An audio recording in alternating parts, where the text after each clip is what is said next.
Tani para jush, ftoj General Lejtnant Agim Qekun, komandantin e ushtrisë çlirimtare të Kosovës të marrë fjalën.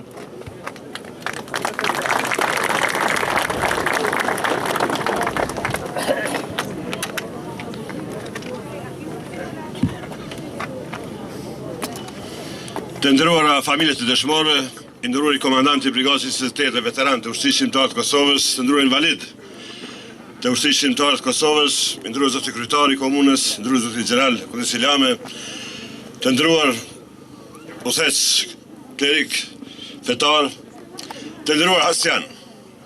Jam këtu njëri për jush që në emrin të kryeministit të Republikës Kosovës, zoti Hasim Thaçi, në emrin të qeverisë, ta shprehi respektin institucional, respektin dhe nderin shtetëror për 15 dëshmorët e Brigadës 28 që ranë 15 vite më parë në altarin e lirisë dhe në këto treva të bukura shqiptare.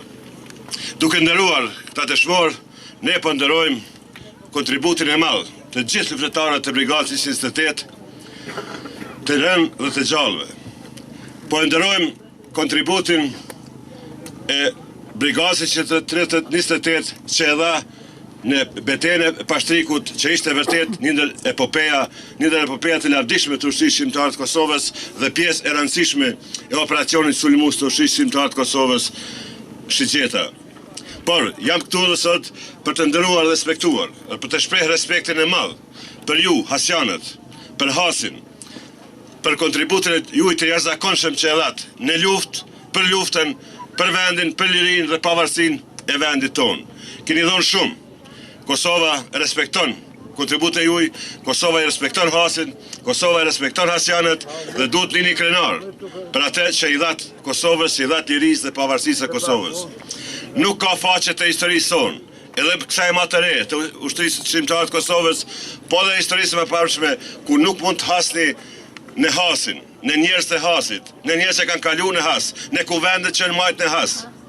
Andaj, nder, respekt për gjithë juve, për gjithë kontributin e juaj.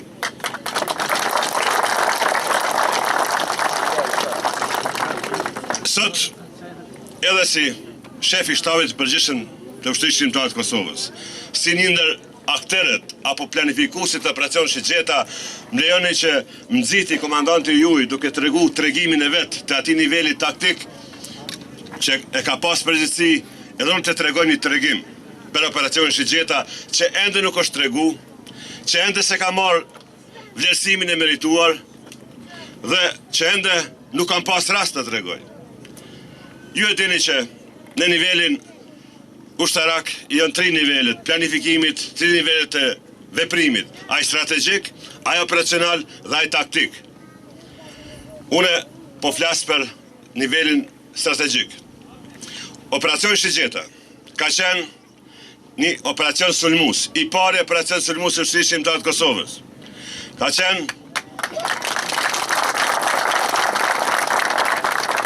qenë dëshmi e nivelit të organizimit të Ushtrisë Shqiptare të Kosovës, nivelit të rritjes së Ushtrisë Shqiptare të Kosovës dhe kalimit. Ju e dini që Ushtria Shqiptare të Kosovës, si vlera më e madhe që ka kriju kombi jon, ka pas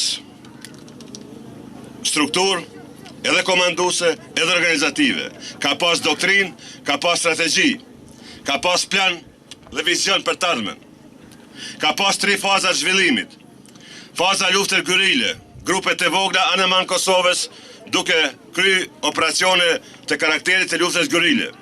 Mandej kemi kalu në fazën e dytë, faza manovruese, duke kriju zona operative, brigada, batalione, duke u sistemu, organizu si një ushtri e mirëfillt, bazë të standardeve ndërkombëtare dhe duke bë atëre operacionet mbrojtjes të popullatës civile, mbrojtjes të territoreve të lira, etj. Dhe ka qenë planifikuar faza e tretë e organizimit. Faza e tretë ka qenë lufta frontale. Lufta frontale dhe lufta përfundimtare për shqimin e Kosovës. Ushtria Shqiptare e Kosovës njëkohësisht ka luftuar në 3 fronte. Fronti i parë, fronti i rezistencës, lufta drejt për drejt me agresorin me armikun ton. Fronti i dytë ka qenë fronti i organizimit, sistemimit, zgjerimit, ngritjes, rritjes së njësiteve të Ushtrisë Shqiptare të Kosovës.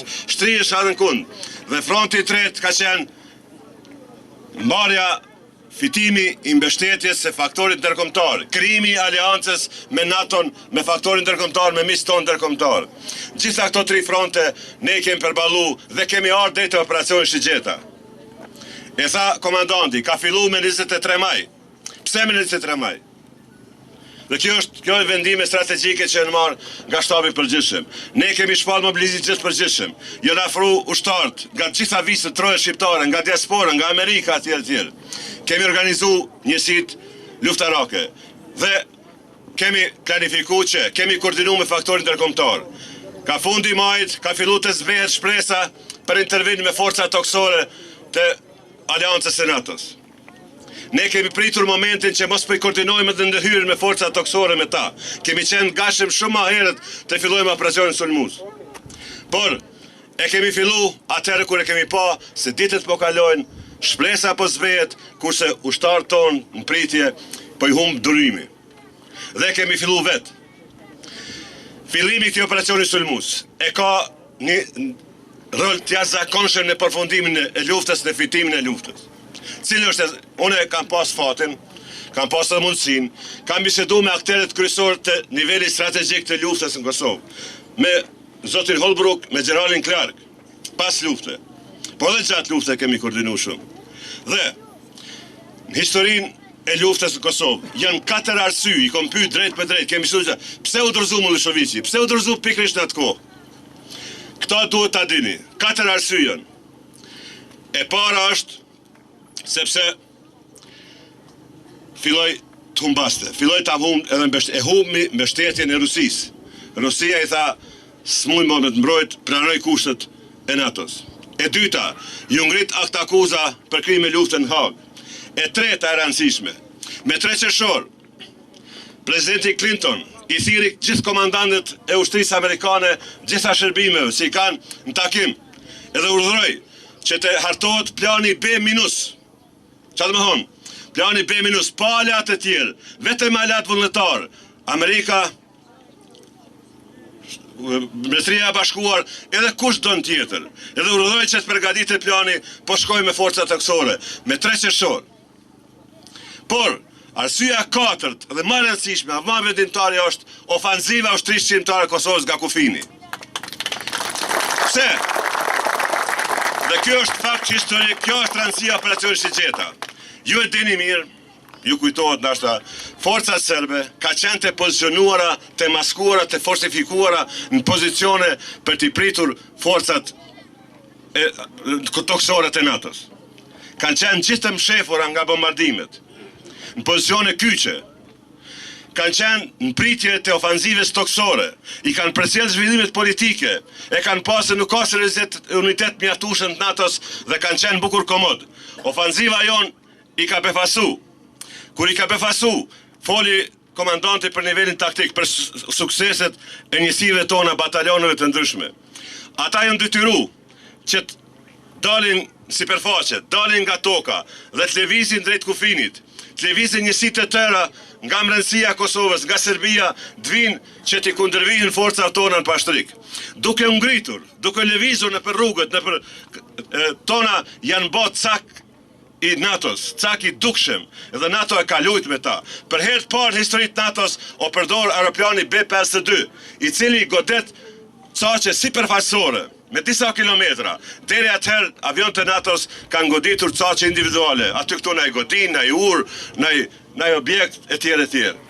Ne, operacioni jonë e ka mundësu që për njëherë një B-22 të ashtroj të pi krejt këtë pjesë, edhe të humbjet mlaja. Unë vetë jam dëshmitar, është dhe komandantët dëshmitar tjertë, që forcat serbe kanë fillu të ikin pa kry, duke marrë traktor, automjete civile, duke mos guxu të ikin me automjete ushtarake që mos t'i godas NATO. Prej këtu, për kryq Saraleves, deri në drejtim të luginës Presheves ka pas dezertim.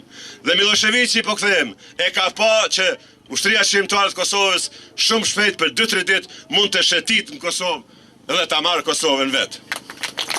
Për atë arsye, kjo është arsyeja pse ai ka vendosur për një herë me 9 qershor, edhe këto 3 janë të rëndësishme, por nuk ka dashur të mbetet, nuk ka dashur historikisht të mbetet lavdi, merita, që është e vërtet ushtrisë shqiptare të Kosovës, ju ka dorëzuar NATO-s. Kështu që, ju lusë, mos të harroni këtë fakt.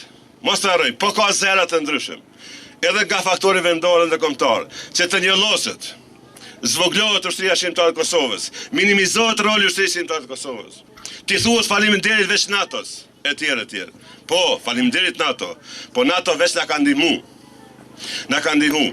Veç këtë rast të operacioni Shigjeta ju tregova se sa e rëndësishme ka qenë, ky operacion sa e rëndësishëm ka qenë.